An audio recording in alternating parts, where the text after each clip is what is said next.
Good morning all of you. पहा, last लेक्चरमध्ये आपण काय पाहिलं होतं तर सेकंड चॅप्टर आपला कंप्लीट झालता. पहा काय होतं सेकंड चॅप्टर, तर रिग्रेशन ॲनालिसिस होता. त्यामध्ये आपण काय काय पाहिलं होतं तर रिग्रेशन ॲनालिसिसची डेफिनेशन पाहिली होती, रिग्रेशनचे कोएफिशियंट्स पाहिले होते, रिग्रेशनचे इक्वेशन्स पाहिले होते, Y on Xavier x on वायवर, आणि त्याचे काही एक्झाम्पल्स पाहिले होते, काही रिमार्क्स, काही प्रॉपर्टीज पाहिल्या होत्या. पहा आता तुमचा नेक्स्ट चॅप्टर आहे चॅप्टर थर्ड. हा स्टॅटिस्टिक फर्स्टमधला चॅप्टर थर्ड आहे. पहा काय नाव याचं तर multiple regression, multiple and partial correlation.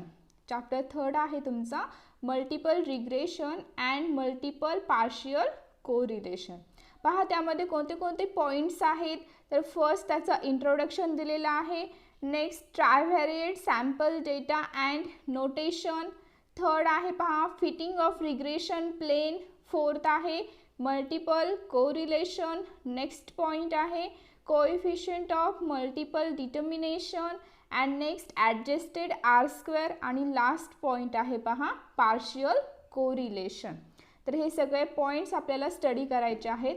आता पहा रिग्रेशन हे कसं आहे मल्टिपल आहे, कोरिलेशन कसं आहे मल्टिपल आहे. मल्टिपल म्हणजे काय की ज्यामध्ये दोन किंवा दोनपेक्षा जास्त व्हेरिएबल्स यूज केले जातात त्याला तुम्ही काय म्हणता मल्टिपल म्हणता. ठीक आहे, आतापर्यंत जे रिग्रेशन पाहिलं, जे कोरिलेशन पाहिलं ते ओनली आपण दोन व्हेरिएबल्समध्येच पाहिलं होतं, एक तर x1 x2 मध्ये किंवा y1 y2 मध्ये, असे दोनच व्हेरिएबल तिथे यूज केलेले होते. पण मल्टिपल रिग्रेशनमध्ये काय करायचे तुम्हाला तर दोनापेक्षा जास्त व्हेरिएबल्स यूज करायचे. म्हणजे किती येतील 2 3 ही असे व्हेरिएबल्स तुम्हाला काय करायचे त्यामध्ये यूज करायचे, आणि त्याचं रिग्रेशन आणि त्याचं पार्शियल कोरिलेशन काय करायचे फाइंड आउट करायचे. ठीक आहे, आता वन बाय वन पॉईंट्स पाहू. Firstly introduction. पहा इंट्रोडक्शनमध्ये काय सांगितलं आहे, सम स्टॅटिस्टिकल मेथड्स सर्व as forecasting in bracket or estimation techniques. म्हणजे स्टॅटिस्टिकल मेथडमध्ये इस्टिमेशन टेक्निक यूजफुल आहे. One of such technique is regression analysis. या टेक्निकमध्ये एकाचं नेम आहे पहा रिग्रेशन ॲनालिसिस, आणि ते तुम्ही लास्ट चॅप्टरमध्ये स्टडी केलेलं आहे. In the earlier chapter, you have learned concept of linear regression and correlation with respect to two variables. म्हणजे आपण जे पाठीमागचे दोन्ही चॅप्टर्स पाहिले त्यामध्ये काय काय स्टडी केले आपण तर लिनियर रिग्रेशन आणि कोरिलेशन विथ टू व्हेरिएबल्स. म्हणजे टू व्हेरिएबल्सचे रिग्रेशन आणि कोरिलेशन तुम्ही काय केलं होतं फाइंड आउट केलं होतं किंवा स्टडी केलं होतं. It is called as simple correlation and regression. त्यालाच तुम्ही काय म्हणता सिम्पल कोरिलेशन अँड रिग्रेशन म्हणतात. नेक्स्ट दिलाय पहा, however in practice we observe that in some phenomenon the variables under study is influenced by two or more variables. म्हणजे काय करायचे तुम्हाला या चॅप्टरमध्ये दोन किंवा दोनापेक्षा जास्त व्हेरिएबल्सच्या पॉईंट्सचा स्टडी करायचा आहे. Hence two variables are not sufficient to describe it. कारण या चॅप्टरमध्ये जर तुम्ही दोन पॉईंट्स घेतले तर आपल्याला व्यवस्थित डिस्क्राइब करायला येणार नाही.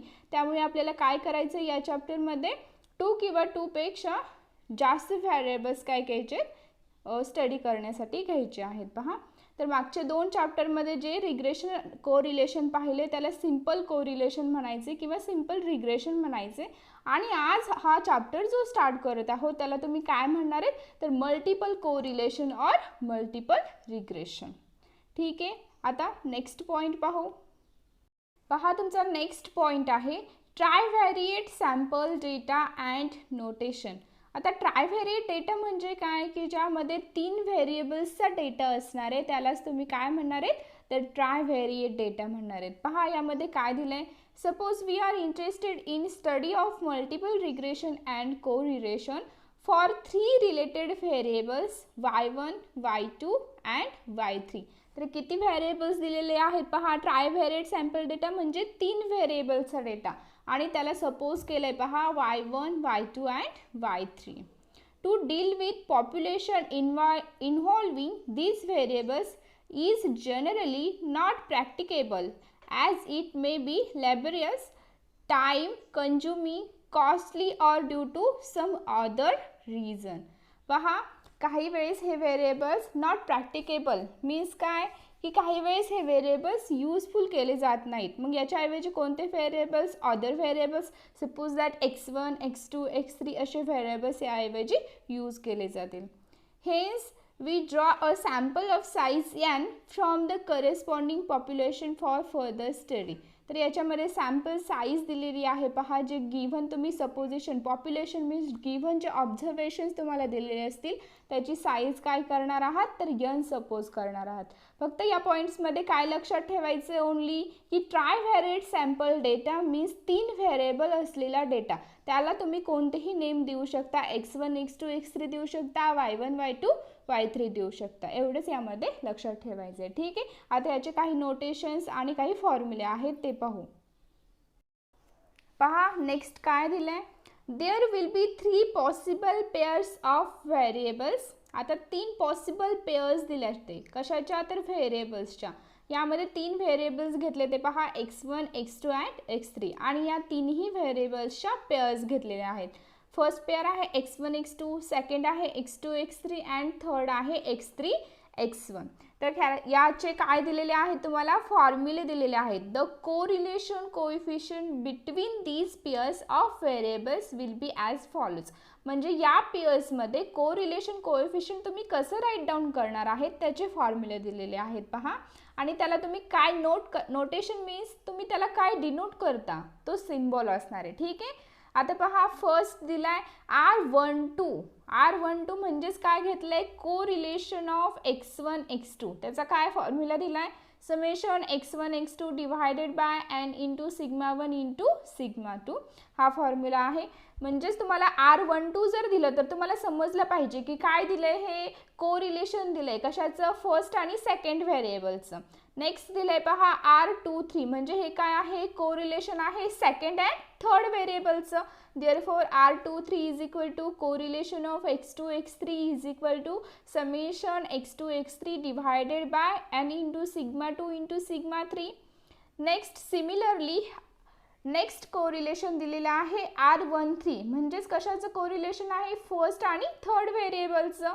Therefore R13 is equal to correlation of x1 x3 is equal to summation x1 x3 divided by n into sigma 1 into sigma 3. मग आता काय केलंय इन जनरलमध्ये तुम्हाला दिलेलं आहे पहा. इन जनरल म्हणजे काय की जे तुम्ही फर्स्ट व्हेरिएबल सपोज करता त्याला आय म्हटले आणि जे तुम्ही सेकंड व्हेरिएबल सपोज करता त्याला तुम्ही काय म्हटले जे म्हटलंय. सो मग इन जनरलमध्ये काय फॉर्म्युला येईल Rij is equal to correlation of xi xj is equal to summation xi xj divided by n into sigma I into sigma j, where I is not equal to j and I j running from 1 to 3. का कारण suppose केले तर आपण only 3 variables, जर 4 घेतले तर I जे ची व्हॅल्यू कुठपर्यंत जाईल 1 2 3 4. आता नेक्स्ट पाहू. पहा नेक्स्ट काय दिलंय, although there are 3 variables in the data for calculation of above correlation coefficient, we consider 2 variables at a time.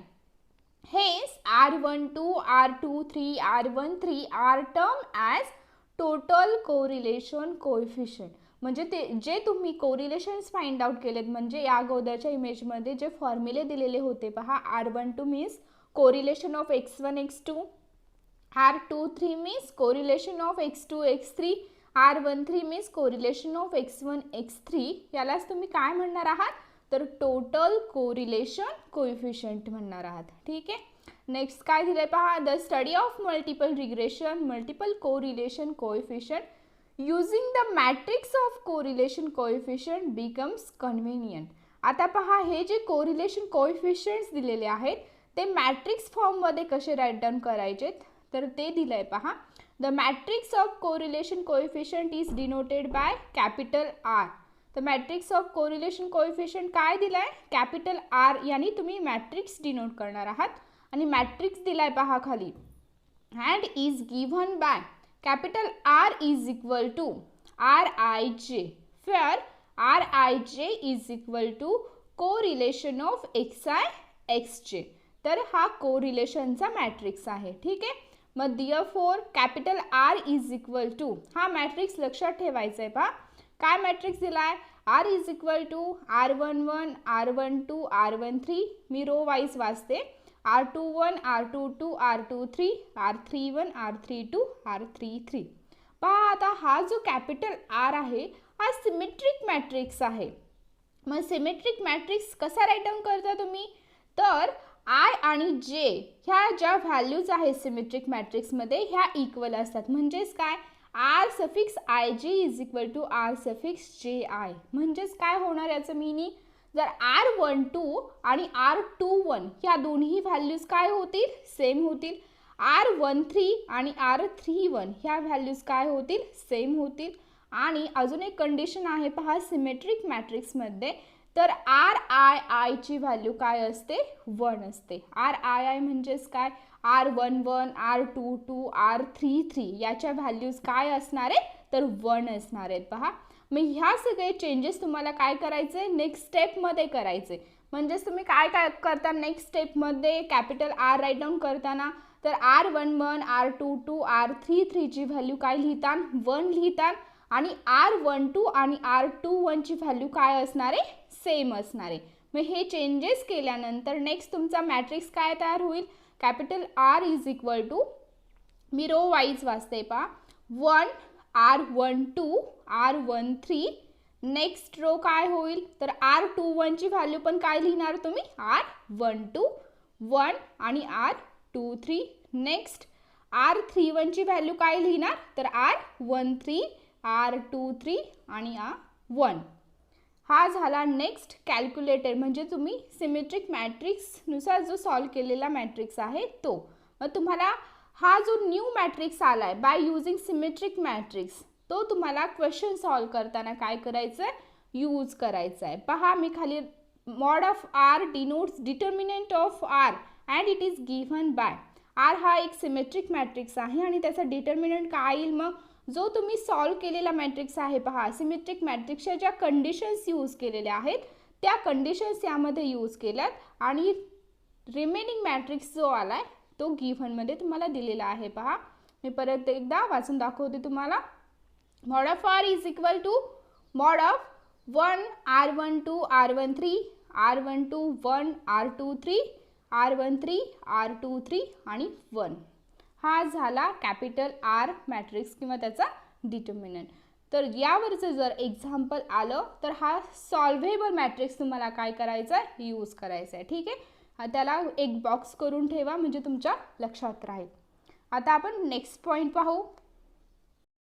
पहा तुमचा नेक्स्ट पॉईंट आहे cofactor of elements in the determinant of R. म्हणजे तुम्हाला जो कॅपिटल आर हा matrix दिलेला आहे त्याचे तुम्ही कोफॅक्टर्स कसे कॅल्क्युलेट करणार आहात, तर पहा त्याचे फॉर्म्युले दिलेत आणि ते फॉर्म्युले कसे आलेत, तर सपोज आर आय जे म्हणजे capital R I J denote cofactor of element R I J. म्हणजे स्मॉल आर आय जेचा कोफॅक्टर आहे कॅपिटल आर आय जे. कशामधला, तर डिटर्मिनंट आर मधला. तर मग हे कोफॅक्टर एलिमेंट्स कसे फाइंड आउट करणार आहात तुम्ही, तर पहा फॉर्म्युला दिला आहे पहा, R I J is equal to -1 raise to I plus J into minor of R I J. पहा मायनर तुम्ही कसा कॅल्क्युलेट करता, कोफॅक्टर कसा कॅल्क्युलेट करता, ॲडजॉइंट मेथड आहे पहा, त्यामध्ये तुम्हाला 12th मध्ये झालेली असेल ही ॲडजॉइंट मेथड, तर त्यामध्ये पण दिलेली आहे. आणि आता कोफॅक्टर कसा फाइंड आउट करायचा आहे, तर या फॉर्म्युल्याने तुम्हाला काय करायचं आहे, कोफॅक्टर कॅल्क्युलेट करायचं आहे. आर आय जे म्हणजे काय, आय रो जेथ कॉलम असणार आहे. ठीक आहे, तर ह्याचे फॉर्म्युले कसे आलेत पहा. मग R I J is equal to -1 raise to I plus J into minor of R I J म्हणजे स्मॉल आर आय जे. तर याचा कोफॅक्टर म्हणजे R11 कसा कॅल्क्युलेट करायचा, R12 R13 R21 R22 R23 similarly R31 R32 and R33. तर कसा calculate करणार आहात पहा. फर्स्ट एलिमेंट दिला R11 is equal to -1 raise to 1 + 1. का आला, कारण कोणता फॉर्म्युला इथे यूज केला आहे, आर आय जेचा. इथं आय आणि जे दोन्ही व्हॅल्यू काय आहेत तर 1 1 आहेत. मग काय येईल formula is equal to -1 raise to 1 + 1 minor of R I J. आता हा मायनर ऑफ आर आय जे कसा राईट डाऊन करणार आहात पहा. तुम्ही जो वरती कॅपिटल आरचा मॅट्रिक्स दिलाय ना तो ऑब्झर्व करायचा आहे. आता इथे इमेजमध्ये दिसत नाहीये पण तुम्ही राईट डाऊन केलेला असेल पहा.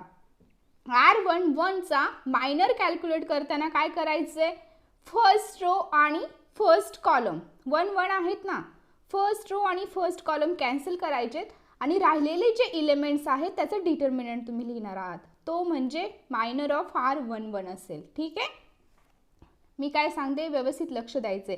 R11 कसा कॅल्क्युलेट केला आहे, capital R11 is equal to -1 raise to I plus J असणार आहे. इथं आय आणि जे ची व्हॅल्यू काय 1 1 आहे, therefore -1 raise to 1 + 1 into determinant दिलाय पहा. काय दिलाय 1 R23 R23 आणि 1. हा कसा आला तर काय केलंय, गिव्हन जो आर मॅट्रिक्स तुम्ही बॉक्स करायला सांगितलं होतं ना त्या मॅट्रिक्सला, तर त्याचा फर्स्ट रो आणि फर्स्ट कॉलम कॅन्सल करणार आहात आणि राहिलेला जो ज्या व्हॅल्यूज असतील त्याचा डिटर्मिनंट म्हणजे मायनर ऑफ R11 असेल.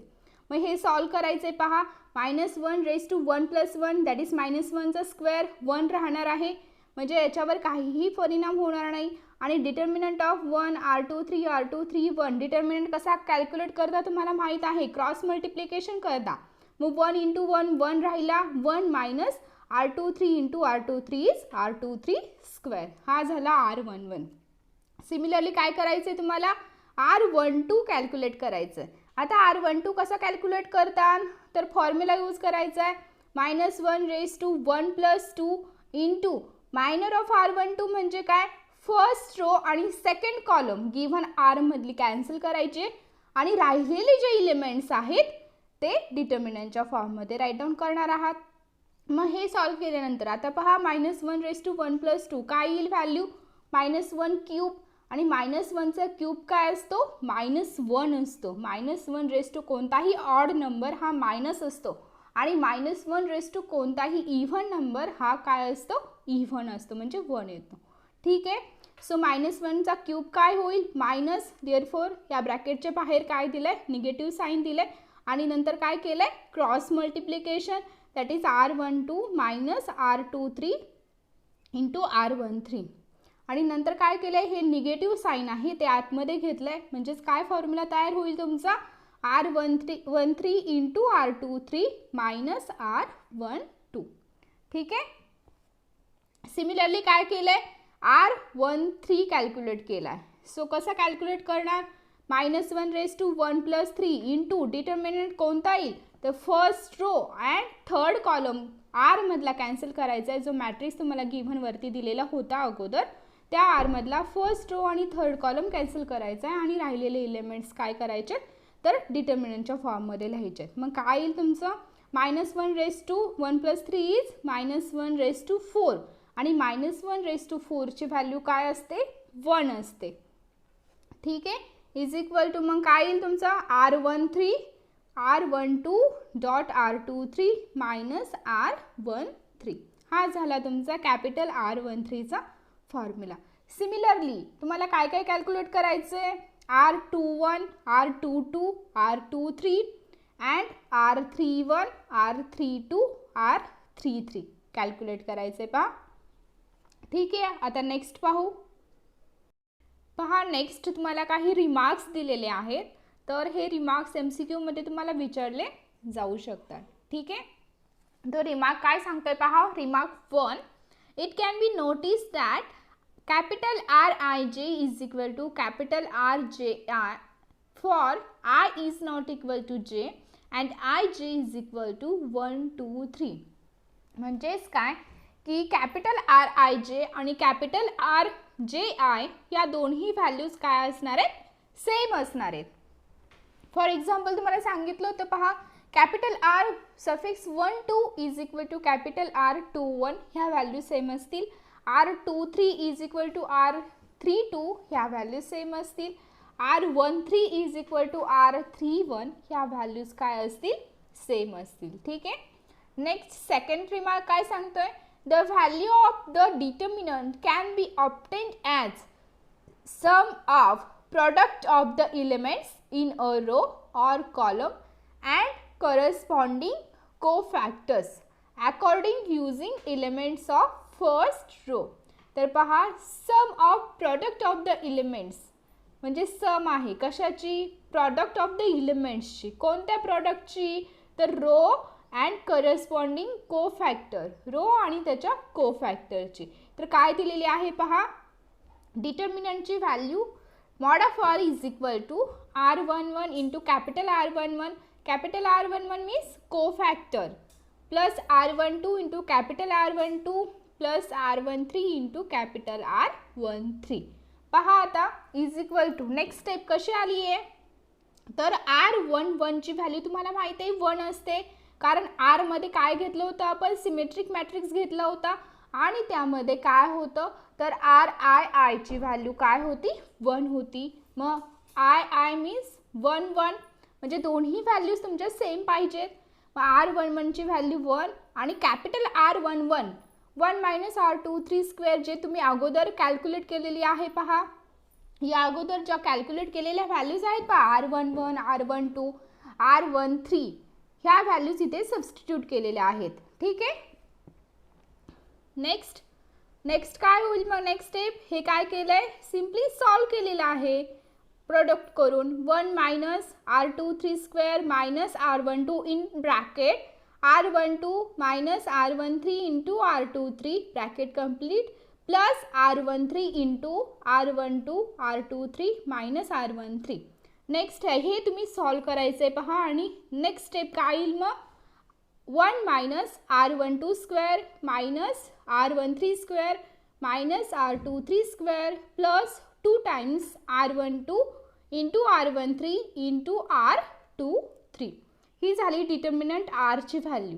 पहा ही डिटर्मिनंट R ची व्हॅल्यू तुम्ही एक्झाम्पल सॉल्व करण्यासाठी सुद्धा यूज करू शकता. डायरेक्टली ही व्हॅल्यू यूज करायची म्हणजे हा फॉर्म्युला तुम्हाला काय करावा लागेल, लक्षात ठेवावा लागेल.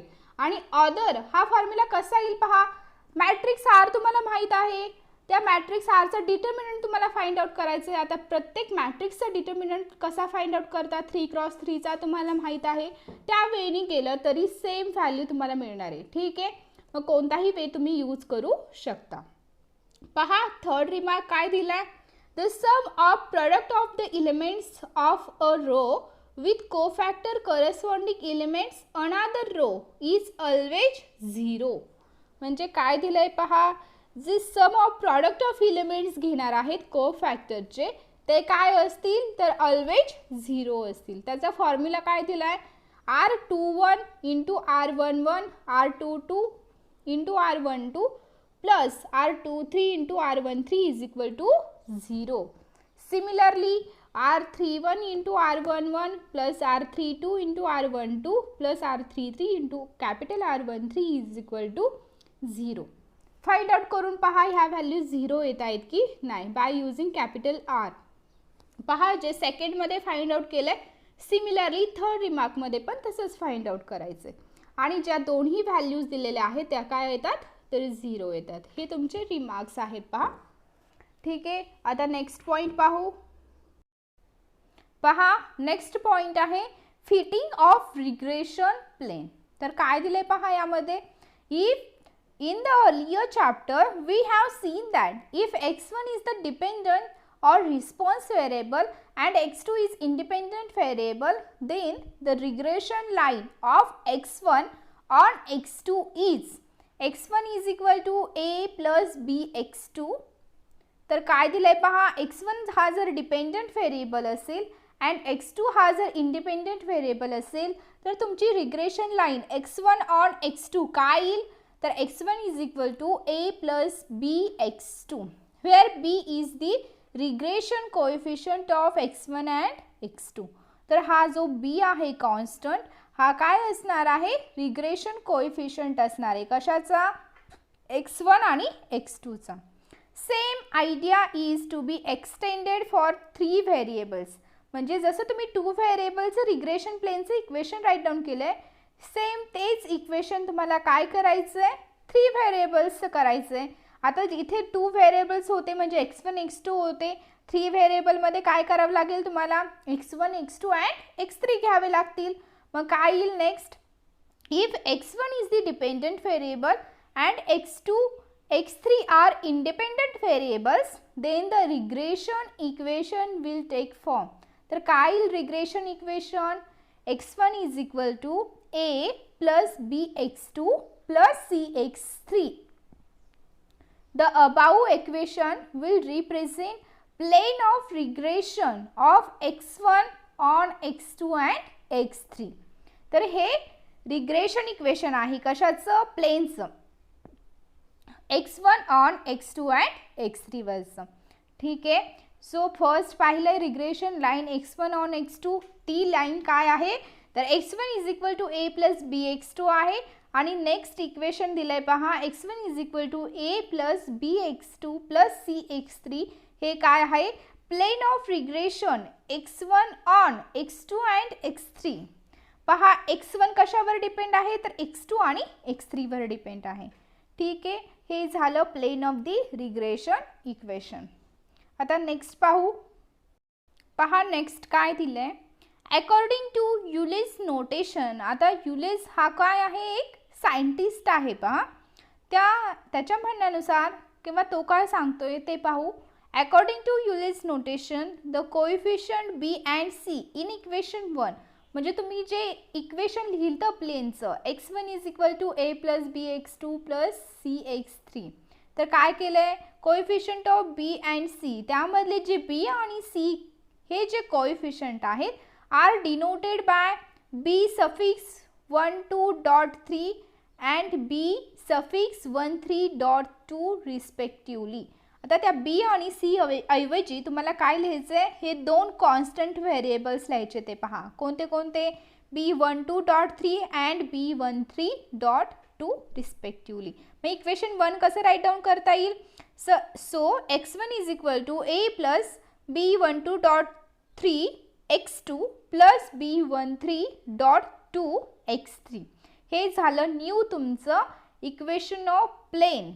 तर हे इक्वेशन लक्षात ठेवायचे, IMP आहे.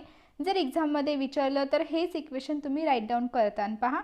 आणि यामध्ये हे जे b12.3 आणि b13.2 आहेत त्याला तुम्ही काय म्हणणार आहेत तर पार्शियल रिग्रेशन कोएफिशियंट्स म्हणणार आहेत, x1 on x2 and x1 on x3 वरचे. ठीक आहे. सो यामध्ये पहा नेक्स्ट दिलंय, in this notation for regression coefficient we observe dot. आता या रिग्रेशन कोएफिशियंटमध्ये पहा डॉट दिलेले आहेत. तर याचा मीनिंग काय होतो तर त्याला सबस्क्रिप्ट्स असं म्हणतात. त्या डॉटला काय म्हणणार आहे, सबस्क्रिप्ट्स असं म्हणणार आहे. The subscript appearing before the dot are called primary subscripts. आता यामध्ये दोन सबस्क्रिप्ट्स आहेत, एक प्रायमरी आहे आणि दुसरी सेकंडरी आहे. प्रायमरी सबस्क्रिप्ट कशाला म्हणायचे, डॉटच्या अगोदरचा जो पार्ट आहे त्याला काय म्हणणार तुम्ही, प्रायमरी सबस्क्रिप्ट म्हणणार. आणि while those appearing after the dot, म्हणजे जो डॉटच्या नंतरचा पार्ट आहे त्याला तुम्ही सेकंडरी सबस्क्रिप्ट्स असं म्हणणार आहात. म्हणजे काय पहा, b12.3 असं असेल तर 12 हा तुमचा काय असेल, प्रायमरी सबस्क्रिप्ट असेल आणि 3 हा तुमचा सेकंडरी सबस्क्रिप्ट असेल. ठीक आहे. b13.2 असेल तर तुमचा 13 हा प्रायमरी सबस्क्रिप्ट असेल आणि 2 हा सेकंडरी सबस्क्रिप्ट असेल. म्हणजे डॉटच्या अगोदरचा पार्ट हा तुमचा प्रायमरी सबस्क्रिप्ट आणि डॉटच्या नंतरचा पार्ट हा तुमचा सेकंडरी सबस्क्रिप्ट असणार आहे पहा. तर हे झालं इक्वेशन कशाचं तर रिग्रेशन प्लेन किंवा प्लेन ऑफ रिग्रेशन इक्वेशन. हे इक्वेशन लक्षात ठेवायचे. आता पहा काही फॉर्म्युला दिलेले आहेत b12.3चे b13.2चा. हे जे फॉर्म्युले आहेत ते कसे राईट डाऊन करायचे आहेत, त्याचे काही रिमार्क्स दिलेले आहेत, प्लेन ऑफ इक्वेशन्स दिलेले आहेत काही, ते आपण नेक्स्ट चॅप्टरला पाहणार आहे आणि त्याच्यावरचे एक्झाम्पल्ससुद्धा घेणार आहे. जो आजच्या लेक्चरमध्ये जे काही थेरॉटिकल पार्ट झाला आहे पहा, प्रत्येकाने जे फॉर्म्युले झाले असतील, जे मॅट्रिक्स झाला आहे पहा, कॅपिटल R हा इम्पॉर्टंट मॅट्रिक्स आहे पहा, तो त्याच्यावर पण क्वेश्चन्स विचारले जाऊ शकतात. कोरिलेशनवर पण क्वेश्चन असू शकतो. तुम्हाला जे रिमार्क्स दिलेले आहेत ते पण व्यवस्थित राईट डाऊन करून ठेवा. ठीक आहे. आजच्या लेक्चरमध्ये आपण एवढंच पाहणार आहे. नेक्स्ट राहिलेले पॉईंट्स हे नेक्स्ट लेक्चरमध्ये आपण कव्हर करू. त्यामध्ये काही आपल्याला एक्झाम्पल्स पण घ्यायचे आहेत. ठीक आहे. So thank you.